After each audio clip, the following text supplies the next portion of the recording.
So hello everyone. Once again, welcome to the Token Minds Twitter space. So first thing first, I will do a quick intro about us first. We're Token Minds, a creative and innovative engineering agency working from crypto, blockchain, NFTs, metaverses, and AI.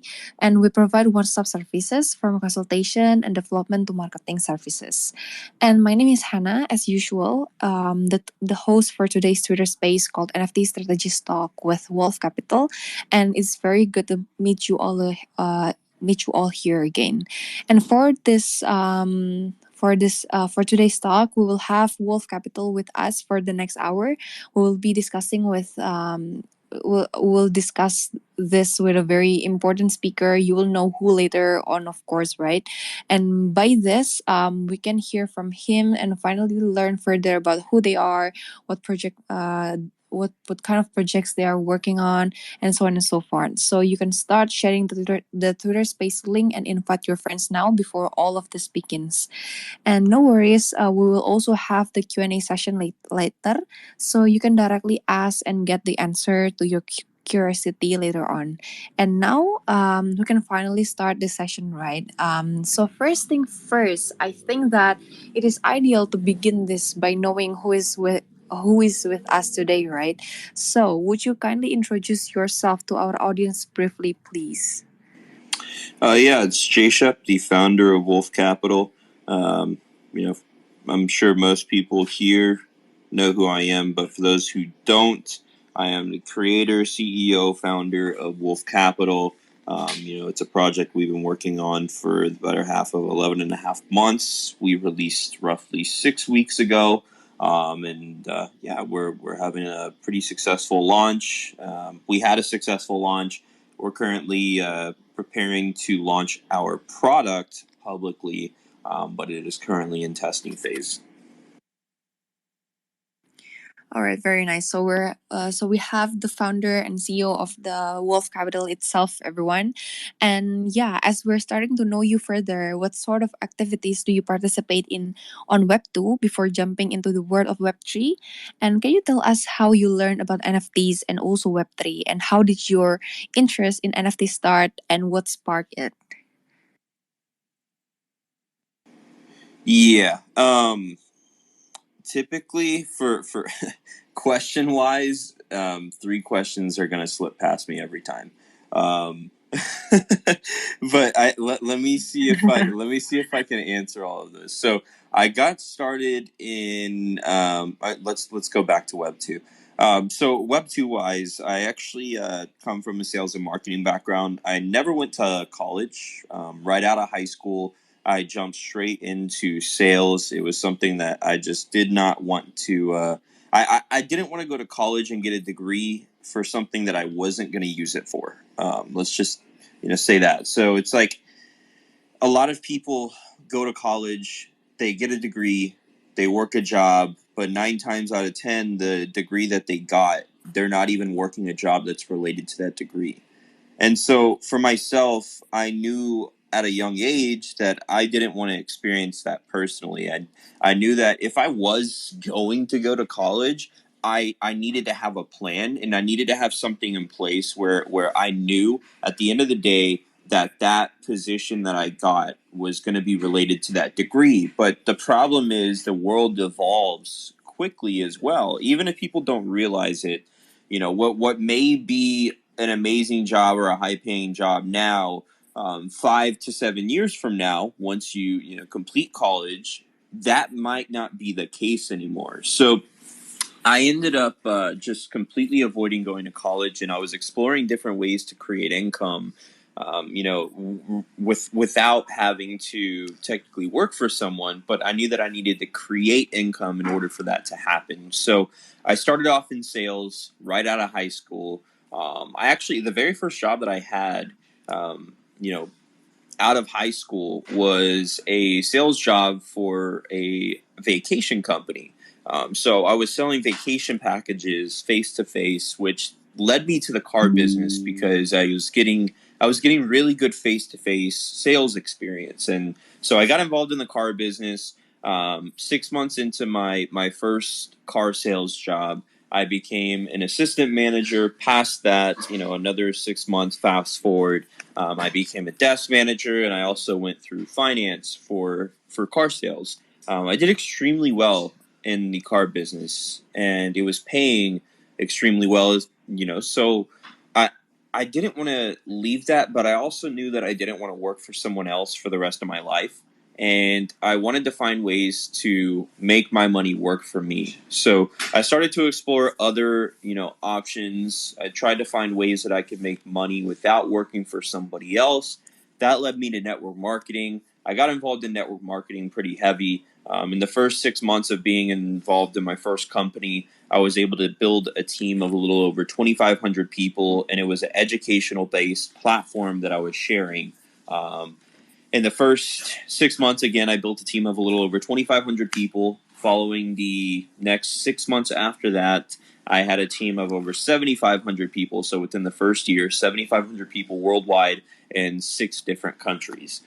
So I learned quickly how to build teams, how to educate people and push people to do things that they hadn't done before, and it was just an eye-opening experience. So, yeah, I come from a sales and marketing background.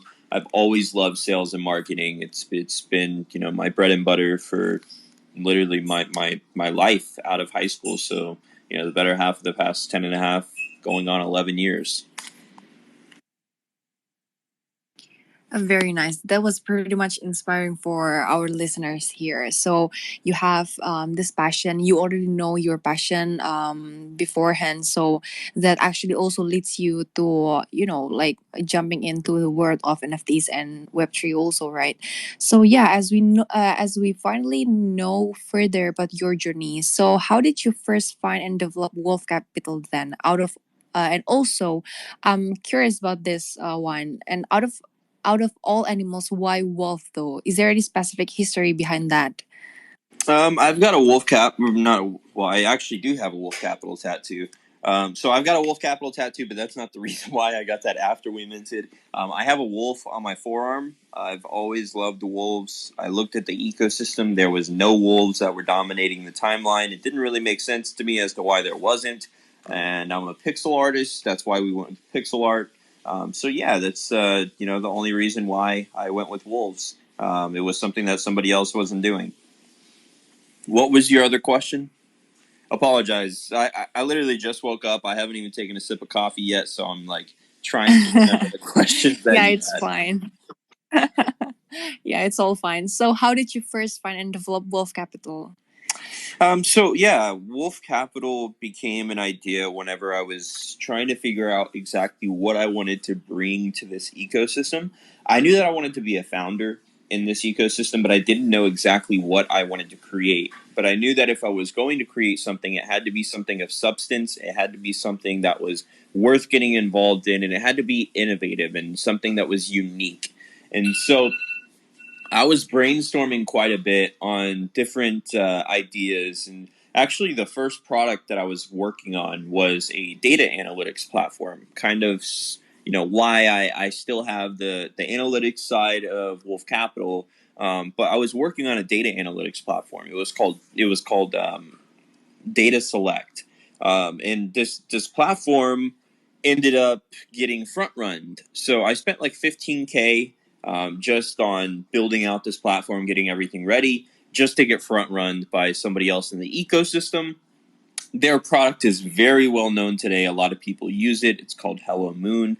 They're actually very good friends of mine today. And it's funny because the product that I was creating was legitimately just a giant analytics dashboard that deep dived every single project out there, showed you where like the top movers were, top sellers, all of these different things. And I didn't want to push that product out knowing that somebody else beat me to it because we weren't going to get the traction that I wanted. So I scratched the idea entirely. I took the L on, the capital. It is what it is. Losses are going to happen, especially if you're an entrepreneur and you're trying to create something innovative.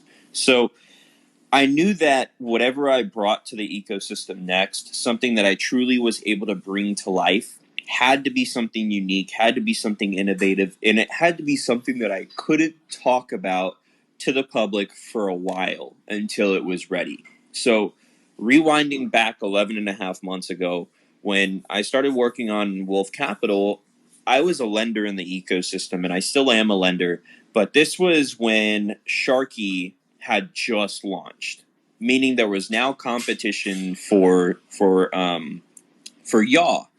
Many of you, if you've been a part of this ecosystem, know exactly who Yaw is. But for those of you who don't, you'll probably remember Yaw as the platform that introduced 0% royalties. No one knew that it was possible until Yaw said, okay, we're going to do this at a contract level just so people don't have to pay royalties. It kind of changed the game for the creators in the in the Solana ecosystem when 0% royalties were introduced. But we're getting past that, and it's still something that affects the ecosystem today. So Yaw created a peer-to-peer lending platform, and I was lending at that time peer-to-peer through mainly on OK Bears. That was around the time OK Bears launched. Sharky released as well, and Sharky was a platform that was doing loans that were peer-to-peer, but it had set specifications and it simplified that side of the ecosystem entirely. And so I was lending pretty heavy, but I noticed that more platforms were starting to emerge, like Fract. And Fract came out slightly before Sharky did, but Sharky was really the one that caught my attention and that really got me wanting to lend. So I was utilizing these lending protocols, and as I saw more emerging, I knew that there was going to be an area that had to be filled because most people don't have the ability to shop all lending protocols at the same time. And maybe they just don't have multiple monitors. Maybe they don't have a good computer that can handle shopping multiple platforms at once or shuffling through multiple tabs at once. Or maybe they don't want to shuffle between multiple tabs. It's something that can be very it's tiring, to say the least. If you're trying to find the best deals, find the best rates, look for the best places to deploy your capital, but you're having to shop all of these different platforms at the same time, it might take you a while to find the best deals. So I wanted to fill that area. I wanted to bring all of these platforms together and simplify the process for people.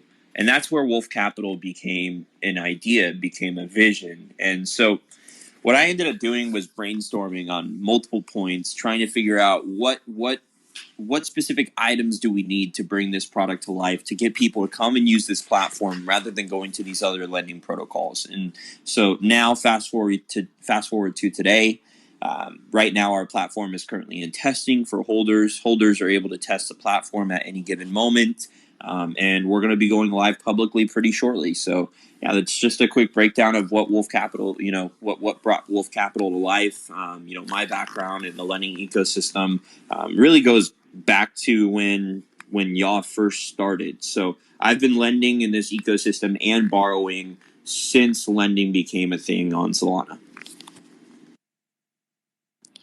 Very much understood. Then, as we're talking about the life of Wolf Capital, can you tell us more about what kind of projects you're working on and also precisely what are your areas of expertise? Yeah, so as mentioned before, I've got 10 and a half years of sales and marketing experience. My experience goes back to sales and marketing, leadership as well. From my experience of leading network marketing companies. As I mentioned, I built massive organizations in the past. So it's really just growth, sales, and marketing. Um, what was your other question again? So it's about Wolf Capital, like what kind of projects you're working on, and also specifically more like what are the expertise of Wolf Capital also. So we're a lending aggregator. So our focus is the lending ecosystem, and then also art side and community. Community comes from building just a diehard group of people who truly support and love what we're doing. It's difficult to build a community unless you have the right understanding of how to do it. From my experience of building organizations, it comes, I'm not going to say naturally, but because Web3 is in itself is a different beast, but I have a better understanding of how to do it than the average person. So um, our expertise is lending. That's what our expertise is. It doesn't go past that. It will not go past that. We're a lending aggregator. That's our focus, and it's not changing. In terms of projects that I work on, it's Wolf Capital. I create art for another project called Bonk Apes, and then also I have a one-on-one art community called the Chad Society. All right. Then, as we can see from the Wolf Capital's NFT creation, right, among all types of art creation, are there any exact reasons why you choose pixel art as the main theme for the NFTs? Yeah, I'm a pixel artist, so I chose pixel art. I've got 13 other pixel artists working on the project. It's the people that I'm the closest to in the ecosystem, so it made sense to go with pixel art. I don't really like line art, if I'm going to be real. I think there are great projects out there that have line art, but I'm not that big of a fan of line art. Like I just personally prefer pixels. I grew up playing games that were pixelated, so there's not going to be a thing that changes that. Wolf Capital will always be pixel art. It's never going to change. If you want it line art, I'm sorry to disappoint you. It's never going to change. We love pixel art. It's going to stick to pixels. All right, then. I'm also curious about, is there any pixel artist that you favor the most? Like you really love their art, kind of things. Do you have any ideas of that? Yeah, I mean, most of the team, there's a ton of pixel artists in this ecosystem. But with Wolf Capital, the people that I reached out to bring on board were the people that I respected and admired the most. So we've got 13 amazing pixel artists. We've got individuals like Scum Soul. A lot of people thought that he was just a line artist. Turns out he's also a pixel artist. We've got Zenom, Marcelino, Lawrence Anthony, Bad Luck Zolp, Wacko, we've got Jazz. He's actually a very young pixel artist. Jazz is like 18 years old, but he's doing exceptionally well. And he's been a very creative individual, just coming up with different, unique styles of pieces. So, overall, the entire team is phenomenal. Every single person that is creating art for Wolf Capital, they're next level. Most people don't really compare to them in terms of the art side of things on Soul. And we've also got individuals like Chris Saturn. So, I mean, overall, if you're asking me who my favorite pixel artists are, they're the individuals who created the art for Wolf Capital, and that's for a reason. These people I brought on to create as much unique pieces, as much unique traits as possible, and they're the individuals who I believed could get the job done, and they did. All right, very, very awesome. Then, diving deeper into the collection, what kind of specific benefits and utilities do the owners of the collection gain from it? I think that we also have to talk about that, right? Yeah, absolutely. So, as an owner of Wolf Capital NFT, if you have 3 Wolf Capital NFTs, you pay 0% transaction fees with our lending aggregator. Not all aggregators need to create a platform or an NFT. Obviously they need to create a platform.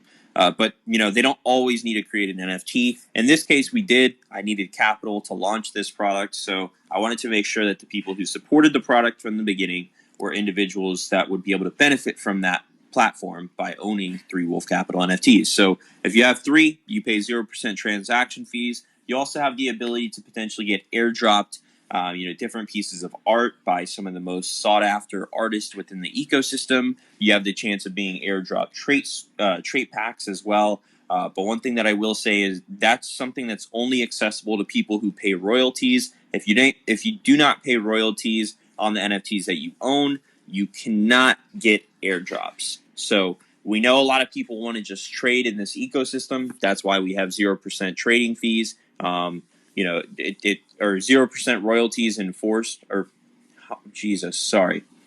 We don't have royalties enforced for Wolf Capital.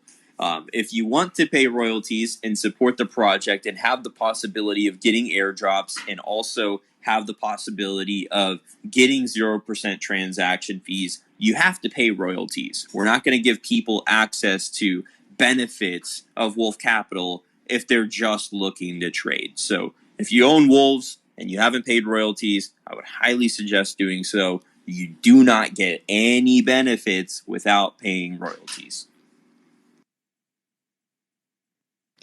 All right, that was great explanation. So the our listeners here can also take note from that, like what kind of benefits and utilities that Capital offers to the holders, right?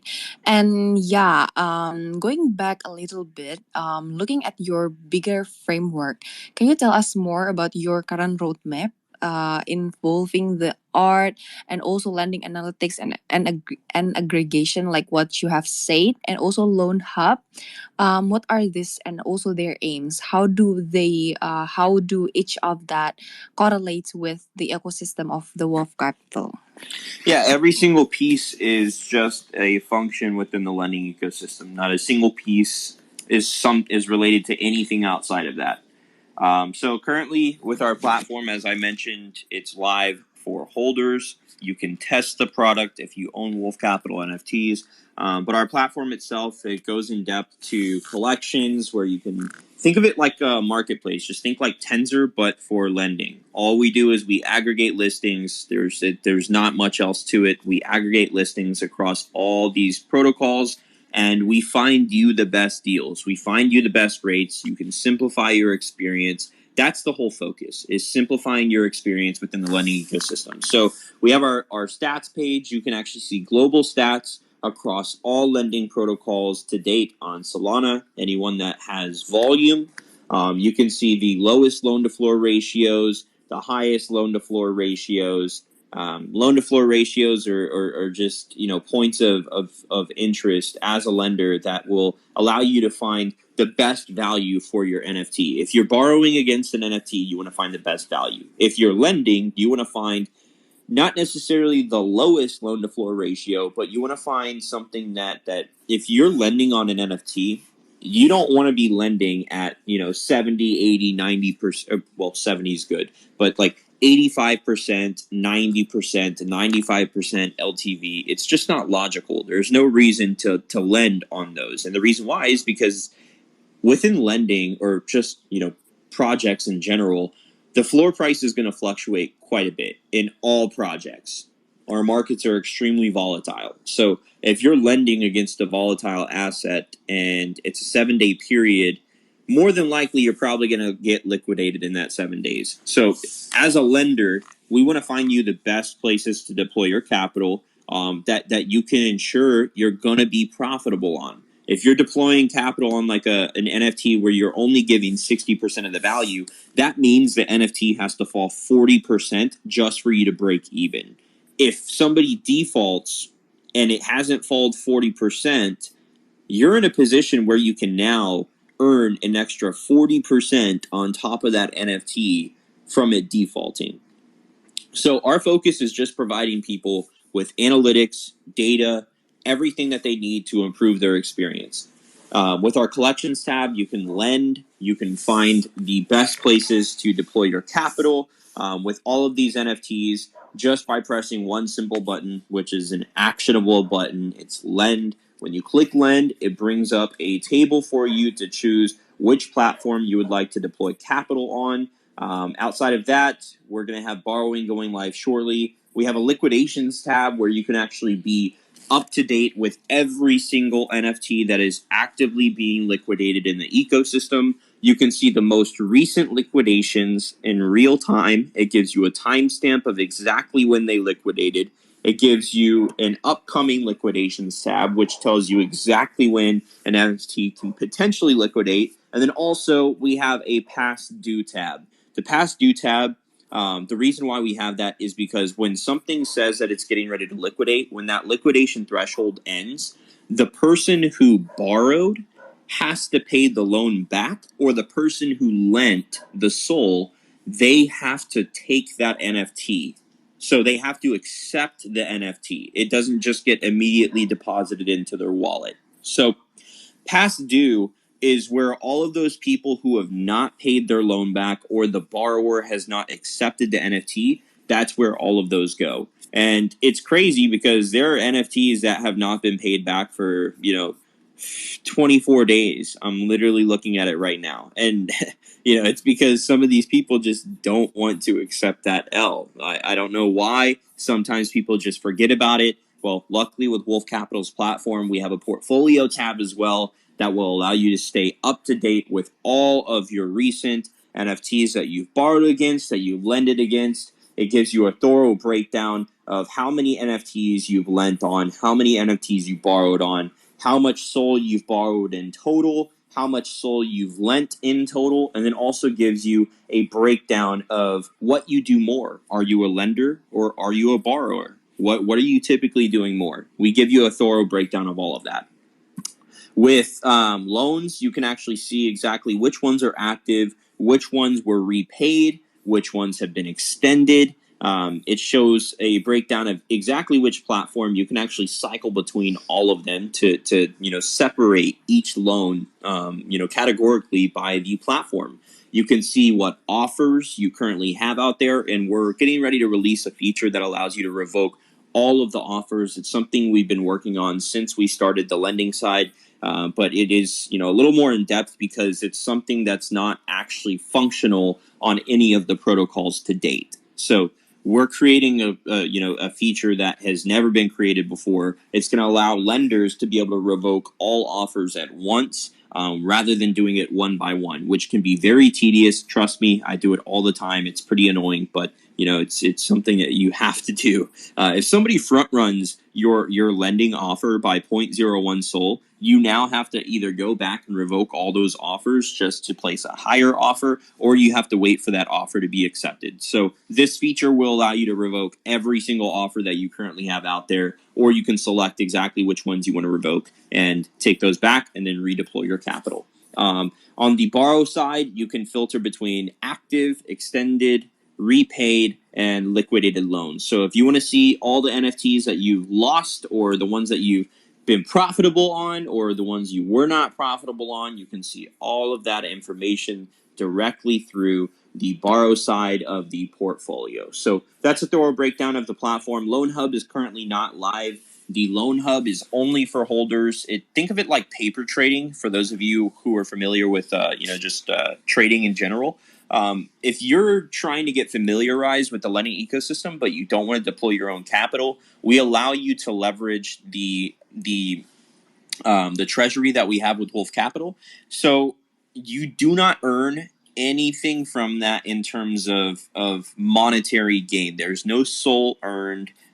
It's legitimately paper trading. But what you do earn is points. Those points go towards a leaderboard. We upload different items that you can earn, such as trait packs, Wolf Capital NFTs, and several other things. And that just allows users to be there every step of the way, participating within our Loan Hub, helping build our treasury to ensure that we're profitable so we can pay our staff monthly, and just have a profitable business. So the Loan Hub is designed only for holders. They get to see exactly where we're at with our treasury. Everything is thoroughly broken down so people can see exactly what's happening there.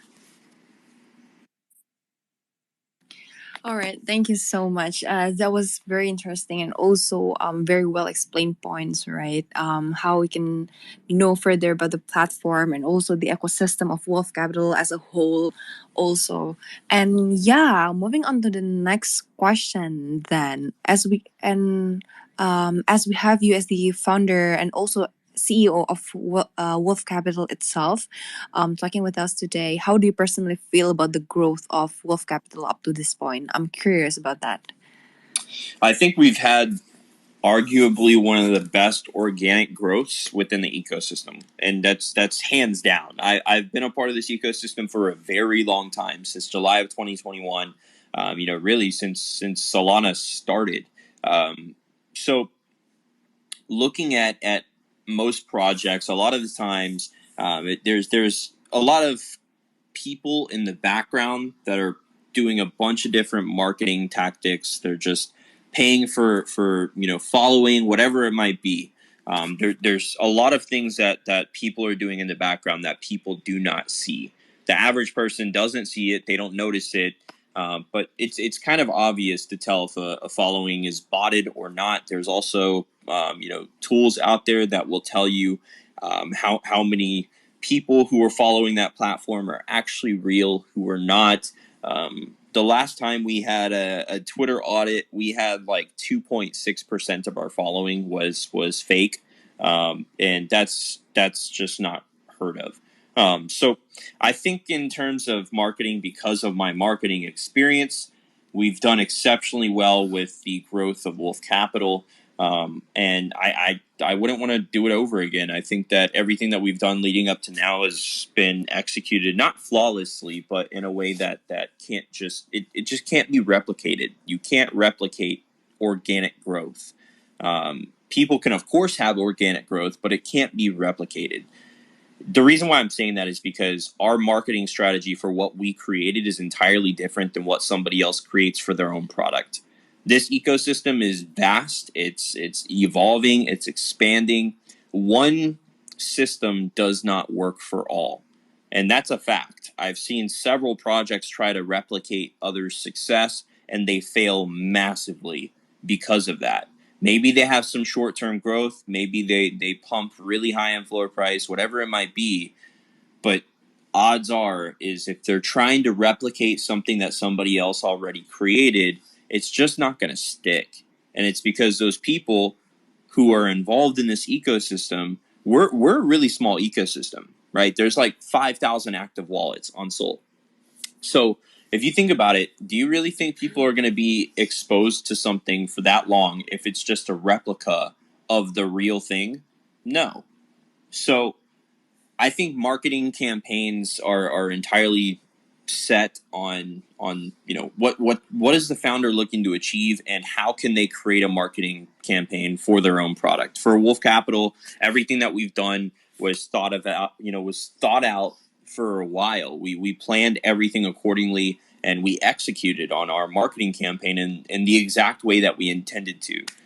So I think our growth has been exceptional. I'm sure the community can agree with that. We have a diehard community that's constantly supporting Wolf Capital that shows up day in and day out. I know obviously this space is slightly smaller than what we typically have, but again, this is a space that we're having that's on the entire flip side of when we actually have spaces typically. So in general, the community is extremely active. They're very very diehard. They're participating constantly in the things that we're doing, and they're just excited. They're just as excited as I am for our product to go live publicly. But yeah, in terms of growth, we've done exceptional. Well, I do really love this confident answer and how it is also aspiring for others, right? And yeah, and going on to the next question. In today's era, I think that I think that we all also think that it is easy to appropriate someone else's creativity and also utilize it for their own benefit. Can you give us your opinion on why is it so crucial now to license artwork? And are there any measures that Wolf Capital takes to ensure and protect the artist's creativity? Yeah, so I think people are gonna duplicate other people, and in all reality, if somebody created a derivative of Wolf Capital, I know we're doing something right. Am I gonna approve of it? No. Is it good to get licensing for things in terms of copyright? I don't want somebody to take our wolves and just replicate that exactly, right? That's not what I want. I also want to make sure that if somebody buys a Wolf Capital NFT, they actually have rights to do whatever the fuck they want with it because they bought it, right? I think that's the biggest thing missing in most projects is the IP rights are actually not established in favor of the person who owns the NFT. So we've got great IP lawyers that have been working endlessly to put our IP, our legal documents together for the IP side of things. But yeah, at the end of the day, it's not something that I really care about. I personally don't care if somebody tries to recreate the art. At the end of the day, people are going to do what they're going to do. You know, we've seen it happen time and time again. There's a million derivatives for a million projects, and it's something that you can't necessarily control. I mean, you can send a DCMA or whatever you want to send to them to try to, tell them to remove it. But at the end of the day, it's like people are going to do what they want to do. I personally don't give a shit if somebody wants to recreate the art, as long as they're not taking the wolves exactly how they are and throwing them out into a new collection, trying to claim it as their own. Um, so I hope that provides a clear answer. I think a lot of the stuff that people talk about in terms of replication of collections, it's going to happen. You can't stop it. It's going to happen. People are undoxed in this ecosystem. You can't, call the police on them, right? It's Web3. We're still extremely early. I think there's a lot of things that we have to learn from in this ecosystem. But yeah, it's something that I don't really care about. The only thing that I care about is the holders who have these wolves being able to take these NFTs and do with them as they please. Right. Pretty makes sense though. And yeah, we're finally almost at the end of our session today. So we're going to have the last question. I'm sure that Wolf Capital must have a lot of things planned for the future, right? And I think that you have also just built some strategies and also tips for, like maintaining Wolf Capital as a whole also previously. And can you share some advices on how you overcame obstacles and kept wealth capital in the market up to this point?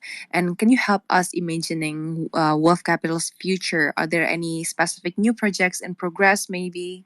Can you tell us more? No new projects. Wolf Capital is Wolf Capital.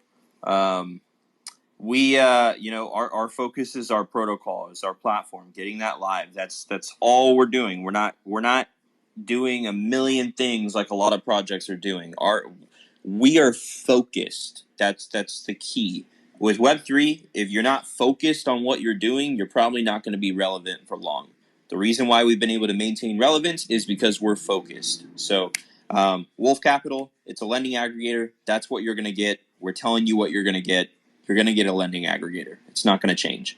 In terms of, wait, what was your second question? Um, about sharing some advices on how you overcame obstacles and also how do you keep wealth capital in the market up to this point? How to like sustain wealth capital? Yeah, so that just comes down to delivering to your community. If you're not delivering, you're probably going to go to zero. That's just a fact. In terms of advice, if you're looking to launch an NFT collection, if you're looking to launch a project, I would probably say don't do it. It's very tedious. There's a lot of stuff that goes into launching a project. You have to please a lot of people. You can't please everyone. There's always going to be people who are dissatisfied.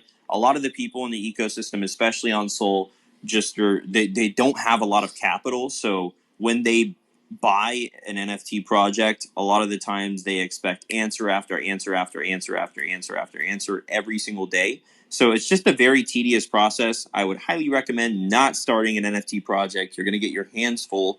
But if you do decide to launch a project, regardless of what I just said, my recommendation is just don't quit. There's absolutely no reason to quit. You have to be dedicated to what you're doing. If you're not dedicated to what you're doing, you will fall off immediately. This is an attention market, and if you can't maintain the attention of the individuals who are here, if you can't convince them to become a part of what you're doing, you will fail. And that's just a fact. There's nothing else that will change that. This is an attention market. We have very few users. So you're coming into an extremely competitive market. There's thousands of NFT projects that currently exist. Most of them are rugs. A handful of them are not. And if you're going to do something, you need to make sure that you're doing it thought out. You need to be very careful with who you share your information with, because somebody might seem like your friend, but odds are they're just trying to get information out of you so they can go create something before you do. If they have more money than you, they're probably going to be able to accomplish that. So I would just recommend making sure that you keep your ideas close, very, very close to you. You don't share them with a ton of people. Work on your product endlessly. Whatever you're creating, it doesn't even have to be a product that's benefiting the entire ecosystem. Maybe you're just looking to create art. Well, if you're going to do art and you're going to do a brand play, you better do it right. Look at people who have had success. Don't replicate what they've done, but look at people who have had success and see how they operate. See what you can learn from them. Take pieces of what they've done that's worked in terms of their growth and see if it can potentially work for your idea. But you need to brainstorm. You have to spend a lot of time brainstorming. If you think that launching an NFT project is as simple as coming up with a name, coming up with a logo, coming up with some art, and throwing together a quick growth campaign with an influencer, it's not that simple. We've seen projects time and time again come up, especially during a bear market, and completely fail, completely not mint out, and that's what you don't want to happen. You want to make sure that whatever you're bringing to this ecosystem has enough substance to where people are genuinely interested in buying into that project and buying into you as a founder. So make sure you spend a lot of time just doubling down on your belief, doubling down on whatever it is that you're looking to create, but don't just recreate things that have already been done in this ecosystem. You want to do things that are new, that are innovative, that are fresh, that brings new eyes to the ecosystem, brings new eyes to your product, and captures that attention. If you can't capture the attention, you're going to go nowhere. That's just a fact. It is what it is, but that's my advice. All right, thank you so much for the advice. I think that that was great. I think all of us can also take note from that, and especially for the aspiring founders here in the future. So yeah, as we have run out of questions, I think that it is finally the time to open the Q&A session. If you have any question, just click request and I will accept that, so you can just turn on your mic and ask our speaker here. Is there any question, everyone?